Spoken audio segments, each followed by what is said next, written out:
네, 코로나 재확산과 경제위기 해법을 찾기 위해 오늘 고위 당정협의가 열렸습니다. 경제부 윤지원 기자와 관련 내용 살펴보도록 하겠습니다. 어서 오세요. 예.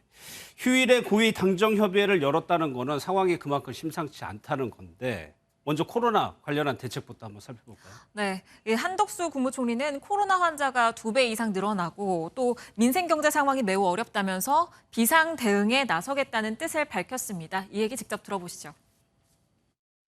긴급한 방역, 민생경제 상황을 고려해서 일요일임에도 불구하고 오늘 다시 당정이 머리를 맞대게 되었습니다.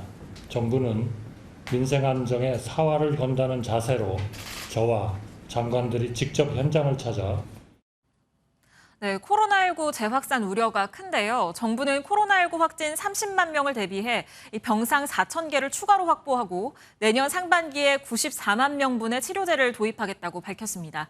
또 백신 4차 접종 대상과 먹는 치료제 처방 기관도 확대할 방침입니다. 네, 확진자 30만 명을 언급했군요. 네. 고금리 문제도 논의가 됐는데 앞서 저희가 리포트에서 봤지만 금리 6% 굉장히 높은 거거든요. 대책 네. 나왔습니다.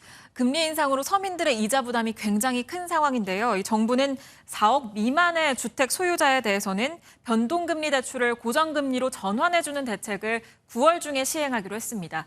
또 최근에 외국인 근로자 부족으로 농어업과 제조업 분야의 일손 부족이 심각한데요. 이는 밥상 물가와도 연관이 돼 있는 만큼 정부는 외국 인력 쿼터 확대를 통해서 외국인 근로자 5만 명을 조기 입국하도록 조치하겠다고 밝혔습니다. 예, 고금리 조치라는 건 사실 물가를 잡기 위한 수단인데 물가가 잡히긴 하느냐는 거예요. 네, 우리 정부는 9월에서 10월까지는 현재 고물가 상황이 이어질 것으로 보고 있습니다. 예. G20 회의 참석차 인도네시아 발리를 방문 중인 추경호 경제부총리는 현재 기자간담회에서 물가 관련 질문에 대해 9월, 10월까지는 불안한 양상이 이어질 것이라고 답했습니다. 예, 9월과 10월까지. 사실 물가 안정은 한국은행의 주요 업무인데 네. 한은에서는 어떻게 전망하고 있습니까? 네, 이창용 한국은행 총재 역시 비슷한 전망을 내놓고 있는데요. 예. 이 얘기도 들어보시죠.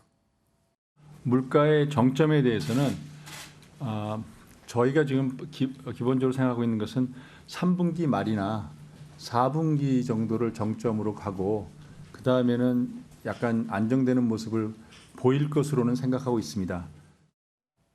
다만 10월에 물가가 정점을 찍더라도 이후에 급속하게 떨어지기보다는 완만하게 낮아져서 당분간은 고물가가 유지될 가능성이 더 큽니다. 예, 이런 고물가가 경기 위축으로 이어지니까 걱정인 건데 네. 그런 맥락일까요? 해외 여행객의 면세 한도를 조금 올렸어요.